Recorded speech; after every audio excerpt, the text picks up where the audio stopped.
ऐसा बहुत बार होता है कि लोग किसी शो के फाइनल सीजन से जरूरत से ज्यादा एक्सपेक्टेशंस हाई रख लेते हैं और फिर जब वो एक्सपेक्टेशन जो उन्होंने इमेजिन की होती हैं उन पर शो खरा नहीं होता था तो ये लोग काफी ज्यादा मायूस होते हैं। रिसेंटली दी बॉयज का फाइनल सीजन कंप्लीट किया गया और मैं कहना चाहूंगा कि ये ऑडियंस की एक्सपेक्टेशन पर खरा नहीं उतरा। ऐसा महसूस हुआ कि ये लोग इन कैरेक्टर्स को हैंडल नहीं कर पा रहे थे जिनको इन्होंने जबरदस्ती यहाँ पर इंट्रोड्यूस करवाया। जो इस शो से ही काफी ज्यादा उकता चुके थे, जो जनरली मैं इससे पहले भी कह चुका हूँ कि ये हजम करना काफी ज्यादा मुश्किल है कि ये लोग इतनी ज्यादा लेजीनेस शो कर रहे थे यहाँ पर, जो शायद मैंने और आपने मिलकर महसूस किया होगा। आज हम इसी के बारे में बात करेंगे कि आखिर ये शो ऑडियंस को इतना सेटिस्फाई क्यों नहीं कर पाए। देखो, तुम मानो या ना मानो, ये शो सुपर हीरोज को जिस तरह अपने इविल फेसेस में रिप्रेजेंट करता है, ये हिम्मत बड़े से बड़े स्टूडियो में नहीं होती है, जो शायद इन्होंने कर दिखाया। लेकिन उसी के साथ जब ये शो को ज्यादा पॉपुलर कर बैठे और पैसा कमाने लगे तो इनका शायद दिमाग खराब हो गया, जिसके चलते इन्होंने सीजन 4 को भी सिर्फ काम चलाओ बनाया। लेकिन उसके बावजूद वो सीजन 5 से काफी अच्छा था। लोगों को ऐसा महसूस हुआ कि सीजन 4 की कहानी को इन्होंने थोड़ा बहुत चेंज करके ऑडियंस को थकाया है, जो जाहिर बात है कि मुझे भी ऐसा ही महसूस हुआ। जहां इसके बाद बात कर ली जाए यूनिवर्स बिल्डिंग की, तो इन्होंने अपने दी बॉयज के यूनिवर्स को काफी ठंडा रखा। इन्होंने हर तरह से जेनवी को दी बॉयज से जोड़ा, लेकिन एट दी एंड कैरेक्टर्स के साथ ये सब कर सिर्फ इन्हें बैकग्राउंड में ही लाना और भगा देना, ये ऑडियंस को बिल्कुल नहीं भाया। अगर देखा जाए तो मरी को जेनवी के अंदर होमलैंडर की टक्कर का बताया गया, क्योंकि देखा जाए तो जिस प्रोजेक्ट ओडेसा में होमलैंडर को बनाया गया उसी में मरी पर भी एक्सपेरिमेंट किए गए। लेकिन फाइनल सीजन में इस कैरेक्टर को यूज करना तो दूर की बात, इसको इज्जत तक नहीं दी। मजीद ये कि एनाबेथ जो मरी की बहन है उसके पास भी फ्यूचर देखने की पावर्स, लेकिन इसको भी यहाँ डिस्कस नहीं किया गया, जो काफी ज्यादा बुरा है। इसके बाद केट का नंबर आता है, जो इस यूनिवर्स से बिलोंग करती है और काफी इंपॉर्टेंट कैरेक्टर है। अगर इसको यूज करते तो यकीन मानो काफी हद तक बहुत सारे कैरेक्टर्स को ये घुटनों पर ला सकते, क्योंकि इसके पास है माइंड कंट्रोल की पावर, जो किसी भी बंदे को ऑलमोस्ट घुटनों पे तो छोड़ो नीचे चाटने पे लगा दे।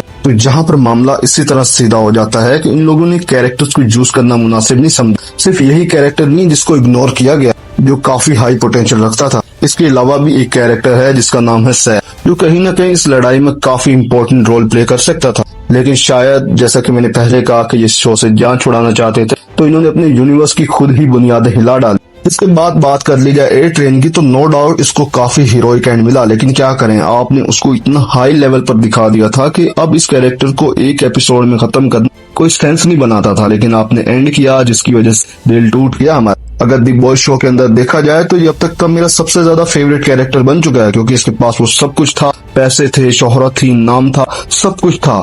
एक ऐसी जिंदगी थी जिसका ख्वाब हर कोई देखता है, लेकिन उसने अपने जमीर के सुकून के लिए वो रास्ता छोड़ा और एक ऐसा रास्ता चुना जिसके बारे में उसे पता था कि हाँ, इसके बाद मुझे मौत ही मिलनी। लेकिन इसके बावजूद उसने एक हीरो आइडियोलॉजी को एक्सेप्ट किया और एक मिसाल बन गया। जहाँ इसकी पहले एपिसोड में मौत ने इस शो को काफी ज्यादा नुकसान पहुंचाया है।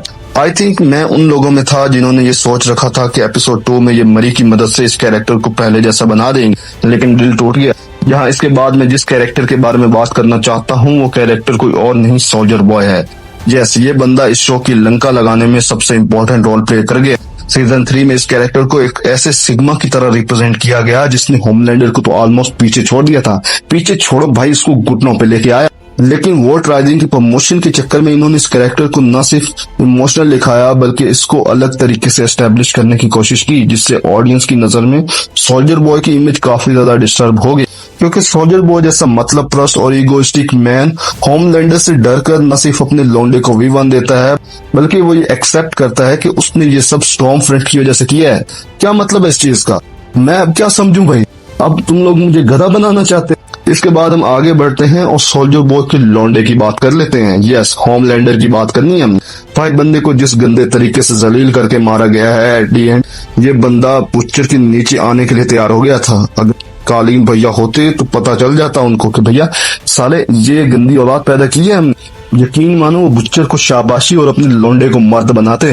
वैसे सीरियसली यहाँ पे दिल टूट गया। देखो, बहुत सारे लोग होमलैंडर की वीकनेस की वजह V1 को करार दे, जो मैं नहीं मानता, क्योंकि V1 ऑलमोस्ट एक सूट की जिंदगी को एडवांस लेवल पर पहुंचा देता है। लोगों को ये भूलना नहीं चाहिए कि सोल्जर बॉय के अंदर V1 ही था जिसने उसको रशियन एक्सपेरिमेंट्स का आदी बना दिया। तो होमलैंडर जैसा बंदा इतना वीक कैसे हो सकता है? मजीद ये कि होमलैंडर और बुच्चर को जिस तरह एंडिंग दी गई है वो काफी ज्यादा अजीब लगी, क्योंकि मिशन के एंड के बाद बुचर का वॉट टावर में जाना कोई सेंस नहीं बनाता है और योगी का इसको गोली मारना तो और ज्यादा सेंसलेस है। यहाँ रायन की पावर्स को भी अच्छे से यूज किया जाता तो भी इस शो की इंटेंसिटी को बढ़ाया जा सकता था, लेकिन रायन जिस तरह मिस्ट्री की तरह इंट्रोड्यूस हुआ उसी तरह एक मिस्ट्री की तरह इस शो को एंड करके चला गया, जिसने ऑडियंस का दिमाग वाकई खराब कर दिया है। वैसे मैं यहाँ इनको एडवाइस देने वाला होता तो मैं मीव को लेकर आता, क्योंकि सबसे पहले होमलैंडर के खिलाफ खड़े होने वाली मर्दाना औरत वही थी। लेकिन जैसे ही उसने जाने का इरादा किया तो शो ने भी उनको वापस बुलाने की जरूरत महसूस नहीं की। वैसे तो शो रनर्स ने भी दिमाग चलाने की जरूरत महसूस नहीं की, लेकिन अगर तुम चाहते हो कि इस शो के रिलेटेड मैं अपना विजन लेकर आऊं तो इस वीडियो को पॉपुलर करो और मेरे चैनल को सब्सक्राइब करो, वीडियो को लाइक करो और शेयर कर दो ताकि हम दोबारा मिलते रहें।